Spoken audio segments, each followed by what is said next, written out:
And now, Chapter 16 of the Adi Leela, the pastimes of the Lord in his childhood and youth.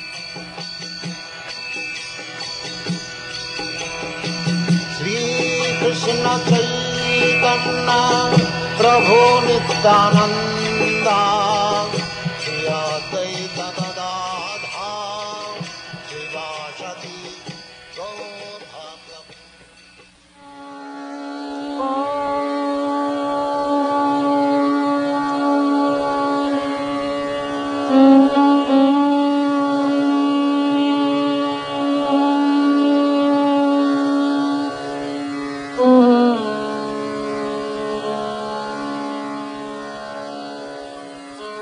I worship Lord Sri Chaitanya Mahaprabhu, whose nectarian mercy flows like a great river, inundating the entire universe. Just as a river flows downstream, Lord Chaitanya especially extends himself to the fallen. All glories to Lord Sri Chaitanya Mahaprabhu. All glories to Lord Nityananda. All glories to Advaita Chandra. And all glories to the devotees of the Lord. Long live Lord Chaitanya Mahaprabhu in his Kaishora age. Both the goddess of fortune and the goddess of learning worship him.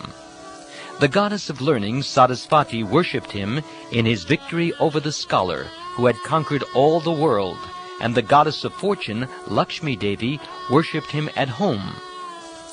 Since he is, therefore, the husband or lord of both goddesses, I offer my obeisances unto him.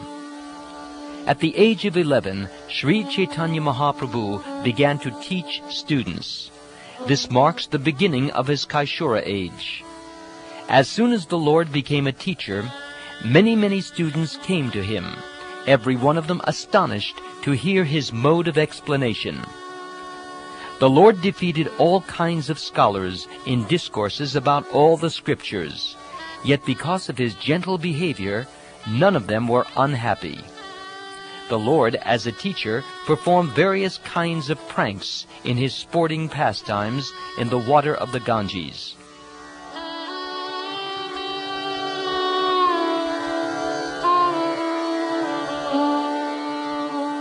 After some days, the Lord went to East Bengal, and wherever he went, he introduced the Sankirtan movement. Struck with wonder by the influence of Lord Chaitanya Mahaprabhu's intellectual prowess, many hundreds of students came to him and began studying under his direction. In East Bengal, there was a Brahmin named Tapan Mishra, who could not ascertain the objective of life, nor how to attain it. If one becomes a bookworm, reading many books and scriptures, and hearing many commentaries and the instructions of many men, this will produce doubt within his heart. One cannot in this way ascertain the real goal of life. Tapan Mishra, being thus bewildered, was directed by a Brahmin in a dream to go to Nimai Pandit, or Chaitanya Mahaprabhu. The Brahmin told him, "Because he is the Lord, undoubtedly he can give you proper direction." After seeing the dream, Tapan Mishra came to the shelter of Lord Chaitanya's lotus feet, and he described all the details of the dream to the Lord. The Lord, being satisfied, instructed him about the object of life and the process to attain it. He instructed him that the basic principle of success is to chant the holy name of the Lord, or the Hare Krishna Maha Mantra. Tapan Mishra's desire was to live with the Lord in Navadvip, but the Lord asked him to go to Varanasi, or Benares. The Lord assured Tapan Mishra that they would meet again in Varanasi. Receiving this order, Tapan Mishra went there. I cannot understand the inconceivable pastimes of Lord Chaitanya Mahaprabhu, for although Tapan Mishra wanted to live with him in Navadvip, the Lord advised him to go to Varanasi. In this way, Sri Chaitanya Mahaprabhu contributed the greatest benefit to the people of East Bengal by initiating them into Harinam, the chanting of the Hare Krishna Maha Mantra, and making them learned scholars by educating them.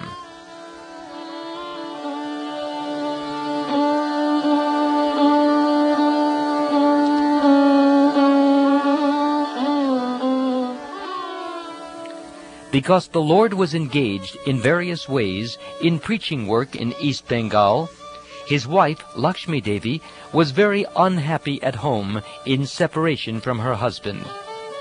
The snake of separation bit Lakshmi Devi, and its poison caused her death. Thus she passed to the next world. She went back home, back to Godhead. Lord Chaitanya knew about the disappearance of Lakshmi Devi, because he is the Super-Soul himself. Thus he returned home to solace his mother, Shachi Devi, who was greatly unhappy about the death of her daughter-in-law. When the Lord returned home, bringing with him great wealth and many followers, he spoke to Shachi Devi about transcendental knowledge to relieve her of the grief she was suffering.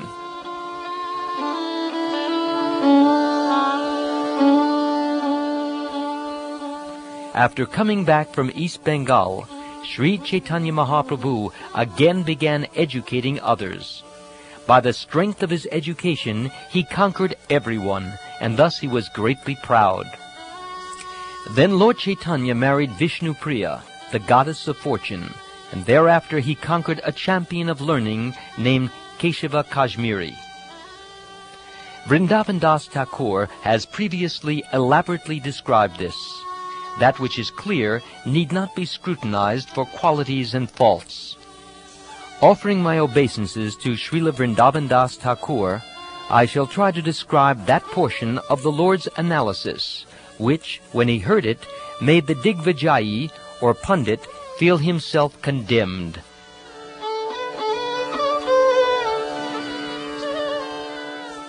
On one full moon night, the Lord was sitting on the bank of the Ganges with his many disciples and discussing literary topics. Coincidentally, Keshava Kashmiri Pandit also came there. While offering his prayers to Mother Ganges, he met Chaitanya Mahaprabhu. The Lord received him with adoration, but because Keshava Kashmiri was very proud, he talked to the Lord very inconsiderately. He said, "I understand that you are a teacher of grammar, and that your name is Nimai Pandit. People speak very highly of your teaching of beginner's grammar. I understand that you teach Kalapa Vyakarana. I have heard that your students are very expert in the word jugglery of this grammar." The Lord said, "Yes, I am known as a teacher of grammar, but factually I cannot impress my students with grammatical knowledge, nor can they understand me very well. My dear sir, whereas you are a very learned scholar in all sorts of scriptures, and are very experienced in composing poetry, well, I'm only a boy, a new student, and nothing more. Therefore I desire to hear your skill in composing poetry. We could hear this if you would mercifully describe the glory of Mother Ganges." When the Brahmin, Keshava Kashmiri, heard this, he became still more puffed up, and within 1 hour he composed 100 verses describing Mother Ganges. The Lord praised him, saying, "Sir, there is no greater poet than you in the entire world. Your poetry is so difficult that no one can understand it but you and Mother Saraswati, the goddess of learning. But if you explain the meaning of one verse, we can all hear it from your own mouth and thus be very happy." The Digvijayi, Keshava Kashmiri, inquired which verse he wanted explained. The Lord then recited one of the 100 verses Keshava Kashmiri had composed. He said, "The greatness of Mother Ganges always brilliantly exists. She is the most fortunate because she emanated from the lotus feet of Sri Vishnu, the personality of Godhead. She is the second goddess of fortune, and therefore she is always worshipped both by demigods and by humanity. Endowed with all wonderful qualities, she flourishes on the head of Lord Shiva." When Lord Chaitanya Mahaprabhu asked him to explain the meaning of this verse, the champion, very much astonished, inquired from him as follows: "I recited all the verses like the blowing wind. How could you completely learn by heart even one among those verses?" The Lord replied, "By the grace of the Lord, someone may become a great poet, and similarly, by his grace, someone else may become a great Shruti Dada, who can memorize anything immediately." Satisfied by the statement of Lord Chaitanya Mahaprabhu, the Brahmin, Keshava Kashmiri, explained the quoted verse. Then the Lord said, "Now kindly explain the special qualities and faults in the verse." The Brahmin replied, "There is not a tinge of fault in that verse. Rather, it has the good qualities of similes and alliteration." The Lord said, "My dear sir, I may say something to you if you will not become angry. Can you explain the faults in this verse? There is no doubt that your poetry is full of ingenuity, and certainly it has satisfied the Supreme Lord. Yet if we scrutinizingly consider it, we can find both good qualities and faults. Now, therefore, let us carefully scrutinize this verse." The poet replied, "Yes, the verse you have recited is perfectly correct. You are an ordinary student of grammar. What do you know about literary embellishments? You cannot review this poetry because you do not know anything about it." Taking a humble position, Sri Chaitanya Mahaprabhu said, "Because I am not of your level, I have asked you to teach me by explaining the faults and qualities in your poetry. Certainly I have not studied the art of literary embellishments, but I have heard about it from higher circles, and thus I can review this verse and find in it many faults and many good qualities." The poet said, "All right, let me see what qualities and faults you have found." The Lord replied, "Let me speak, and please hear me without becoming angry. My dear sir, in this verse there are 5 faults and 5 literary ornaments. I shall state them one after another. Kindly hear me, and then give me your judgment. In this verse, the fault of avimrishta videyamsha, or incorrect word order, occurs twice, and the faults of virudhamati, or contradictory conception, bhagnakrama, or broken order, and punarata, or redundancy, occur once each. The glorification of the Ganges is the principal unknown subject matter in this verse, and the known subject matter is indicated by the word idam, which has been placed after the unknown. Because you have placed the known subject at the end, and that which is unknown at the beginning, well, the composition is faulty, and the meaning of the words has become doubtful. Without first mentioning what is known, one should not introduce the unknown, for that which has no solid basis can never be established anywhere. In the word Vitiya Sri Lakshmi, which means the second all-opulent goddess of fortune, the quality of being a second Lakshmi is the unknown. In making this compound word, the meaning became secondary, and the originally intended meaning was lost. Because the word Dvitiya, or second, is the unknown, in its combination in this compound word, the intended meaning of equality with Lakshmi is lost. Not only is there the fault of Imrishta Videyamsha, but there is also another fault which I shall point out to you. Kindly hear me with great attention. Here is another great fault. You have arranged the word Bhavani Bhatra to your great satisfaction, but this betrays the fault of contradiction. The word Bhavani means the wife of Lord Shiva, but when we mention her husband, one might conclude that she has another husband. It is contradictory to hear that Lord Shiva's wife has another husband. The use of such words in literature creates the fault called Varuda Matikrit. If someone says, "Place this charity in the hand of the husband of the wife of the Brahmin," when we hear these contradictory words, we immediately understand that the Brahmin's wife has another husband. The statement by the word bivavati, or flourishes, is complete. Qualifying it with the adjective adbhuta guna, or wonderful qualities, creates the fault of redundancy. There is extraordinary alliteration in 3 lines of the verse, but in one line there is no such alliteration. This is the fault of deviation.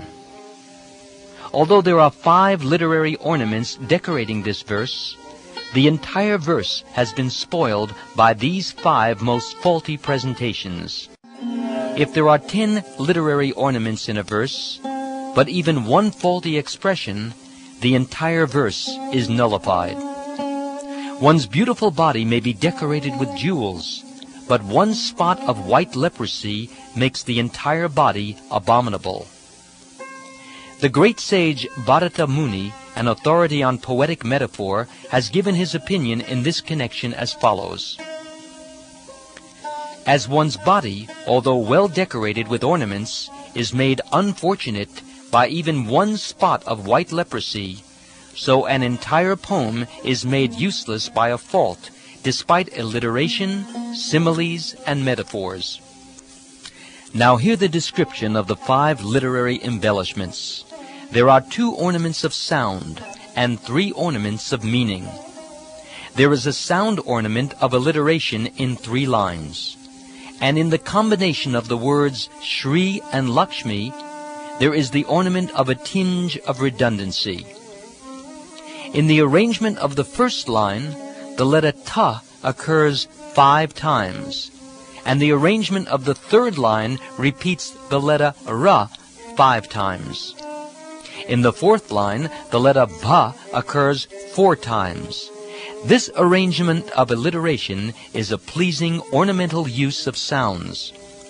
Although the words Shri and Lakshmi convey the same meaning and are therefore almost redundant, they are nevertheless not redundant.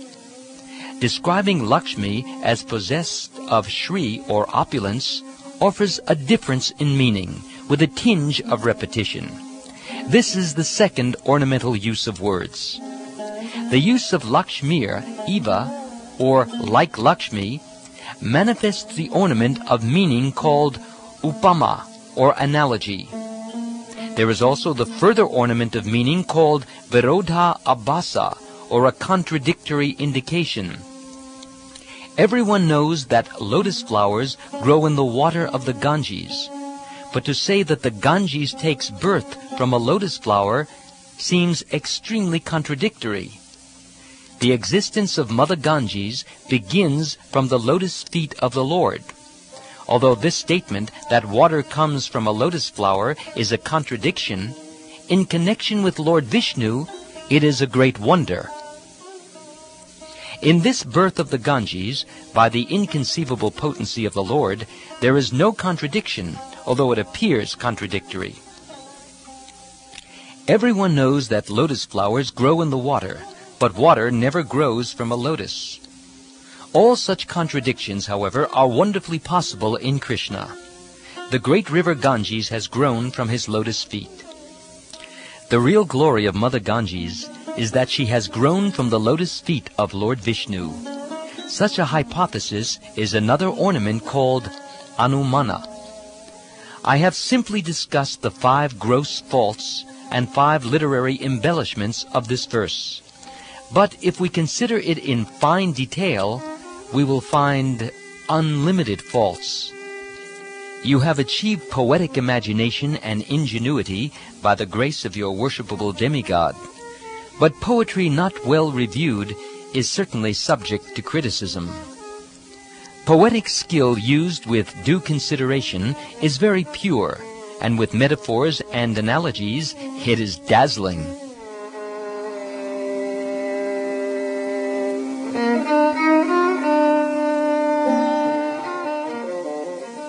After hearing the explanation of Lord Caitanya Mahaprabhu, the champion poet, struck with wonder, his cleverness stunned, could not say anything. He wanted to say something, but no reply would come from his mouth. He then began to consider this puzzle within his mind. This mere boy has blocked my intelligence. I can therefore understand that Mother Saraswati has become angry with me. The wonderful explanation the boy has given could not have been possible for a human being. Therefore, Mother Saraswati must have spoken personally through his mouth. Thinking thus, the pundit said, My dear Nimai Pandit, please hear me. Hearing your explanation, I am simply struck with wonder. I am surprised. You are not a literary student and do not have a long experience in studying the Shastras. How have you been able to explain all these critical points? Hearing this and understanding the Pandit's heart, Sri Chaitanya Mahaprabhu replied in a humorous way, "My dear sir, I do not know what is good composition and what is bad, but whatever I have spoken must be understood to have been spoken by Mother Saraswati." When he heard this judgment from Lord Chaitanya Mahaprabhu, the Pandit sorrowfully wondered why Mother Saraswati wanted to defeat him through a small boy. He concluded, I shall offer prayers and meditation to the goddess of learning and ask her why she has insulted me so greatly through this boy. Saraswati had, in fact, induced the champion to compose his verse in an impure way. Furthermore, when it was discussed, she covered his intelligence, and thus the Lord's intelligence was triumphant. When the poetic champion was thus defeated, all the Lord's disciples sitting there began to laugh loudly. But Lord Chaitanya Mahaprabhu asked them not to do so, and he addressed the poet as follows. "You are the most learned scholar and the topmost of all great poets. For otherwise, how could such fine poetry come from your mouth? Your poetic skill is like the constant flow of the waters of the Ganges. I find no one in the world who can compete with you. Even in the poetic compositions of such great poets as Bhavabhuti, Jayadev, and Kalidas, there are many examples of faults. Such mistakes should be considered negligible. One should see only how such poets have displayed their poetic power. I am not even fit to be your disciple. Therefore kindly do not take seriously whatever childish impudence I have shown. Please go back home, and tomorrow we may meet again, so that I may hear discourses on the Shastras from your mouth."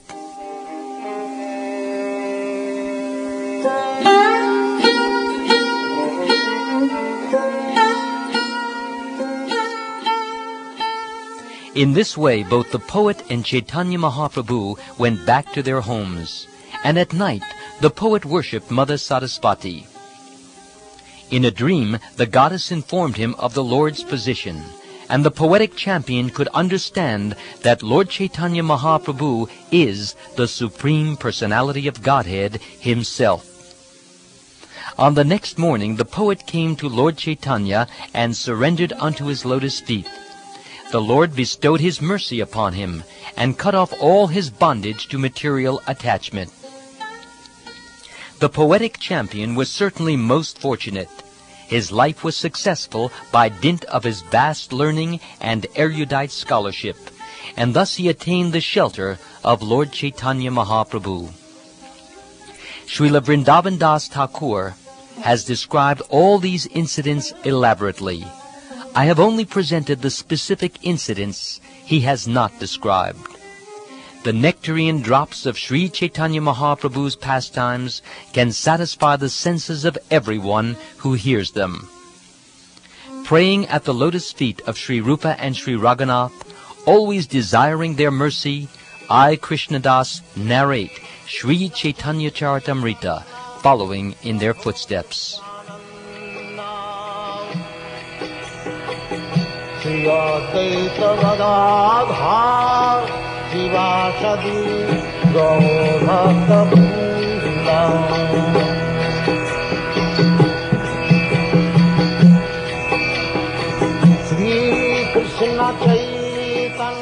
This ends chapter 16 of the Adi Leela.